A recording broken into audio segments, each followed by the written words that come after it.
Guys, it's here. This week in Tech India was probably the most important week this year for Tech India. And yes, the news that I'm talking about is the release or the unveiling of the first completely made in India chip at Semicon India 2025 by the Prime Minister and the IT Minister, the Vikram 32-bit processor. This has huge implications, not just for India, but also globally. And it's not just industrial or financial implications, it's also got political implications as well. These made in India semiconductors are delivering on a promise that was made by the government, and it's also going to make India hard to ignore and hard to put sanctions on by certain world leaders, because everybody needs semiconductors, but only few can produce them. India has now joined the ranks of very few countries where semiconductors can be produced. Just look at the amount of interest it has already generated. Remember, it's been less than a week since this was revealed. For example, a telecom system built with indigenously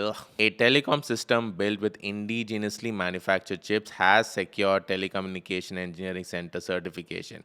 We are already seeing it in real-world applications. Kaynes Semicon, which is the semiconductor arm of Kaynes Technology India, is set to deliver its first made-in-India semiconductor chip by the first week of October 2025. That's next month. India and Singapore released a joint statement where, among other things, they agreed that support for the growth of India's semiconductor industry and ecosystem, including through cooperation under the India-Singapore Semiconductor Policy Dialogue. Yes, there's a separate policy dialogue just for semiconductors with Singapore. The Nippon Express Group reaffirmed its commitment to India's semiconductor industry at Semicon India 2025, unveiling plans to triple revenue in India to $400 million by 2028. Nippon Express, by the way, is a company that is developing dedicated semiconductor logistics hub and exploring freight corridor and coastal shipping solutions. Tokyo Electron, which makes equipment for semiconductor production, is looking to set up offices in Dholera in Gujarat and Assam to support Tata Electronics' upcoming fab and assembly and test units. US-based semiconductor equipment maker Applied Materials has leased 8 lakh square feet of office space in Bangalore for almost 900 crores over 10 years. And listen to this.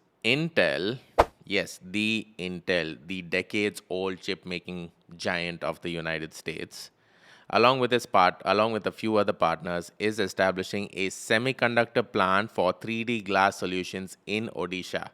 We know this because Intel CEO is scheduled to visit India. Now, think about this I want to pause on this for a second, okay? A few days back, the US government announced that it is acquiring a stake, close to 10% stake in Intel. And Intel is investing in a plant in India. So that means that indirectly, the US government is investing in India. That may not be all, but these are the most important bits of semiconductor news just in the last few days following the announcement of the first made in India semiconductor. Now, speaking about US investing in India, there are a few reports out there. One report stating that the US president is considering blocking US companies from outsourcing to India. Okay? This does have implications if it happens, because it means that, well, it might be used as an excuse for Infosys, TCS, and the likes to lay off more people. And it does impact the Indian IT industry, which sadly today is still reliant on what I call body bags, providing cheap labor to the US companies. But the IT minister yesterday did confirm that they are having dialogues with their US counterparts to protect the industry. So I would just wait and watch. I mean, quite frankly, anything could happen, but it would be a bit rash for the US government to just block US companies outsourcing to Indian firms overnight without a plan in place. Because whether they like it or not, US tech industry has grown to rely on the Indian IT industry. Now, I said that it would be a rash move, but rash seems to be Donald Trump's middle name, so anything could happen. Let's wait and watch. Now, I had a bit of a shower thought where I have said before that anything that computes needs a semiconductor. So technically, most tech news does touch upon semiconductors a little bit. However, for the purpose of our weekly tech roundup, I've distinguished the news to semiconductor and not semiconductor related this week, so I've covered the semiconductor bit now. I'm going to quickly cover the most important bits of news. Make sure to stay till the end. And if you haven't done so already, please subscribe to my channel, like this video, and share it with a friend. This is the only way to support me because I don't have any kind of paid subscriptions. I don't even have free subscriptions. I don't like to collect email IDs. So just subscribe to my channel. It helps me a lot. And I do not take any kind of paid promotion or affiliate partnership. I do this just for the passion and for your support. Mostly for your support. Thanks.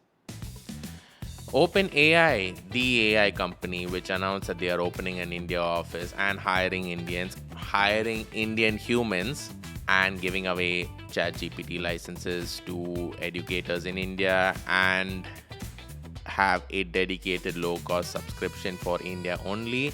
Now, they reveal plans to build one of the largest AI data centers in the country. This facility is expected to have at least 1 gigawatt of capacity, making it a huge project. Yeah, they are really going for it in India. Indian online gaming giant Mobile Premier League has announced a massive downsizing of its India operations, laying off almost 60% of its workforce. This does follow the Indian government announcement of ban after the Indian government's recent ban on paid online games. Now, the ban was very recent, it's less than 2 weeks back, but already this company announced layoffs. So you see, companies these days are using any excuse to lay off humans, which is just sad and which is something that we need to talk about a lot more to shame these companies. Starting with TCS. Anyway, Flipkart acquires a majority stake in content platform Pinkvilla. Clearly in a bid to woo these younger Gen Z consumers. I'm using inverted quotes for Gen Z. I'm a millennial. I'm not that old, okay? I love you all. But this is kind of sort of interesting because Flipkart is acquiring a content platform. Flipkart is an e-commerce platform. And what is the strategic benefit of such an acquisition? I don't know. But maybe all the ads you see on Pinkvilla, which apparently is really popular for like Bollywood fans and, you know, in general, all these page 3 followers, such as my cousin, who I will not name, probably we are just going to see a lot of ads on this website from Flipkart, which they could have bought anyway. Why did they have to acquire a majority stake? So this is where I get a bit suspicious, thinking that Flipkart wants to influence a news outlet, and maybe that's true, but let's see. Anyway, I'm going to quickly go through the other bits of news because this video is already long enough, but you should stay till the end. Google parent Alphabet ramps up its Pixel production in India, including for the Pixel 10 series with plans to export from India. BSNL is going to launch its own digital payment service called BSNL Pay, which is built on the Bheem portal. Just like we have UPI, we have Bheem, and so BSNL is going to launch its own Bheem payment portal where you can make digital payments through the existing BSNL app. There won't be a separate app for that. SEBI has approved 13 IPOs this week, including 2 massive tech companies, which are Urban Company and Boat. Yes, the headphone company Boat got an IPO approval. Now, these 13 companies have to launch their IPOs within the next 1 year.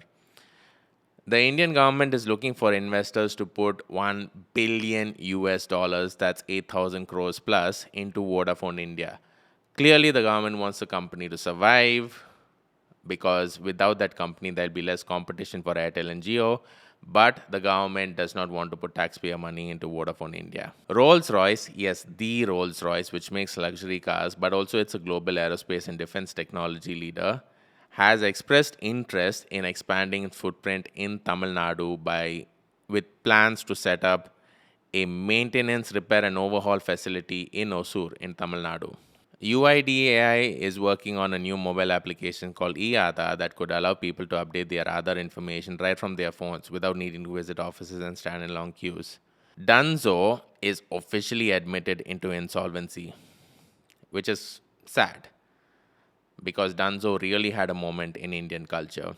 I remember reading the story a few years back where in Bangalore, a Zomato driver picked up the customer's order from the restaurant and felt lazy to drive to the customer, so the Zomato driver ordered a Dunzo to deliver the food to the customer. I'll link the story in the description. I found it hilarious. And finally, you have the GST overhaul. It's pretty self explanatory. A few things like TVs and dishwashers and ACs are going to be cheaper, but your food delivery and grocery delivery is going to be more expensive because that has been slapped with an 18% GST. That's it for now. Like I said, there's a lot of news. You can go to my website if you want to read this article. Make sure to like this video, share it with a friend, and subscribe. I'll see you next week. Peace.